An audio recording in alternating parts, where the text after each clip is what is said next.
Hello YouTube, Sean Johnson here, and you are watching More Than First Person Shooters, episode number 2. Today we will be reviewing a game by the name of Vectorman for the Sega Genesis. So, Vectorman, huh? Well, as far as I know from 10th grade physics, a vector is something with both a magnitude and a direction. What this has to do with our metallic protagonist is beyond me, but let's be honest, Vectorman is a pretty badass name, so I guess we can let that go. Alright, so as far as the storyline goes, I can tell you by reading directly off of the menu, in a dramatic voice of course. Earth, it is 2049, and Earth's cities, forests, and ice caps are fouled with toxic sludge. Humanity has escaped to the stars, leaving mechanical Orbots to clean up. Disaster. One powerful Orbot, Roster, oversees the cleanup through a planet-wide comnet. Tragedy strikes when, in error, attendants connect a salvaged nuclear bomb to Roster's master control circuits. New Order. Warhead is born, and he stands for tyranny, hatred, and oppression. By Warhead's decree, Earth is forged into an instrument of destruction for the returning humans. Vectorman. Vectorman lands his space barge after delivering a load of sludge to the sun. Unhindered by evil mind control, he will not rest until Warhead is defeated and Earth is free once again. Let's talk about the good aspects of this game. To start us off, the controls are innovative and yet simple. Both the A and the B button can be used to shoot, whereas the C button can be used to jump. And if you need another jump along the way to go even higher, you can certainly use the C button a second time in order to perform a double jump. So obviously the controls are simple in this game, but what makes them innovative? I think it's the variation that gives this game, with only a few buttons as constrained by the Genesis controller, a whole lot of depth. For example, there are many types of guns that you can use in this game. The standard gun just shoots photons in whatever direction you choose. The shotgun can extend your range greatly.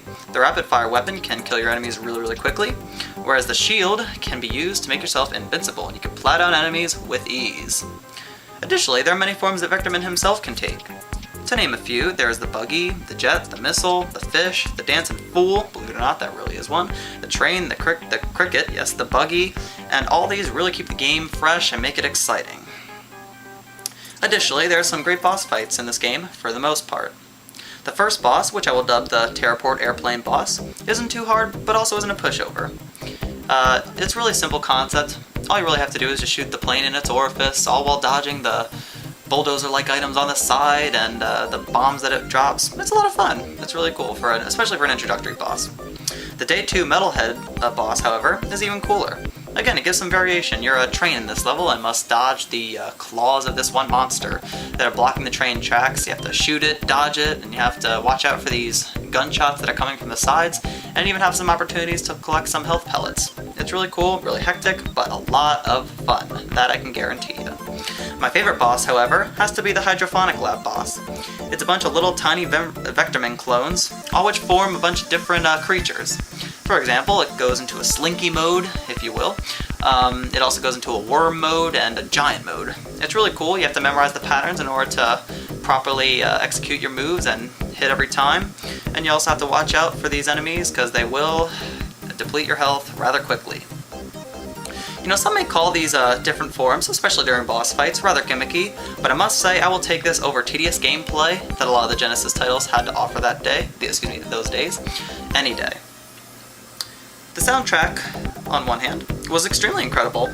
I really liked it. It was nice electronic themes. It was really cool. It matched the futuristic theme that the game was going for. It was really cool. The effects, however, yeah, they were pretty good. They weren't bad. It gets kind of annoying at times, especially the photon blaster, just like pow, pow, pow. You know, it's kind of funny sound effects. It gets kind of irritating, like I said, but it's really cool. And you know, I did like to blast the TVs. Those really cool sound effects, and perform the jump boost. It was a really satisfying sound, if you ask me.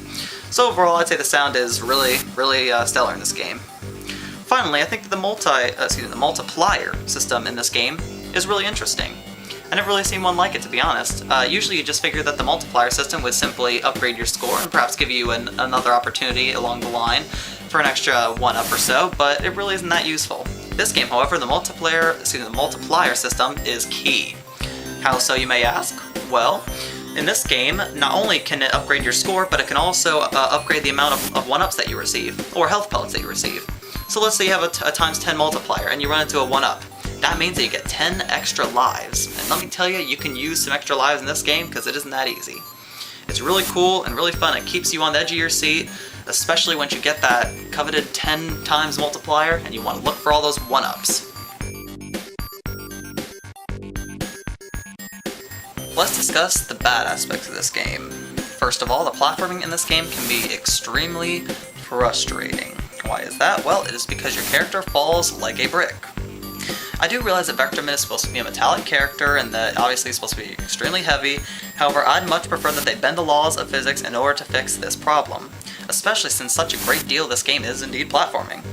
Consequently, you will accidentally run into enemies a whole deal of times, especially in the underground vault level, in which the falling is essentially the entire level's gimmick.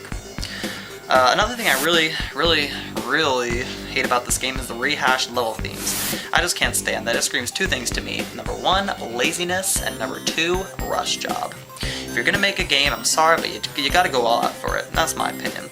And to exemplify this, I will say four names of levels. Terraport, Death Alley, Superstructure, and Nightscape. They're the same type of level, same theme, same level structure. The only thing that's changed is the sky.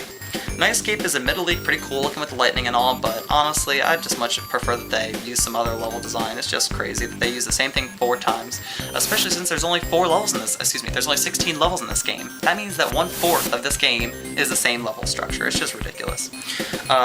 2 levels that also resemble each other are Bamboo Mill and World Link Center, which I will discuss in the next section. Deemed bad levels. There are some bad levels in this game, and like I just mentioned, Bamboo Mill and World Link Center are 2 of them. Ugh, I just literally cannot even believe they're from the same game. They're so horrible. What's bad about them? First of all, it's the entire level design, really. All you're doing is going up and down a bunch of pulleys the entire time. Extremely boring, extremely frustrating, especially since half the time you get lost, you don't know which pulley goes where, you have to repeat half the level, and there's a dearth of enemies. It's just, the whole entire thing is really horrible, really frustrating, and really boring. Enough said. Another boss that I'm not really a fan of, or level, boss, whatever, that I'm not a fan of is the Rock and Roller boss. It's horribly designed in my opinion. You can either A, be cheap about it by pretty much kamikaze-ing it, do a solo suicide thing on it, you attack it really quickly and, jump right in front of it and attack it, and usually you'll get it just in time before you lose all your lives. But I really don't like doing that. Maybe it's a pride thing, but I really don't like cheating like that. But your other option is to run off the track half the time and just go around taking a guess where in the world those crushing hand things, I don't even know what they are, appear the next time, and just shooting them when you get the chance. It rarely works, so you're just about forced to cheat. Considering its release date, Vectorman has aged extremely well. It's loads of fun to this day. The key word in this game, in my eyes, is variation, in terms of the controls, the level design, and the boss fights. This in mind, I can easily overlook some similar, and sometimes just plain bad, levels. The score may indeed be subtracted by a point or two by today's standards, but taken into consideration when it was created, Vectorman for the Sega Genesis scores a 9 out of 10.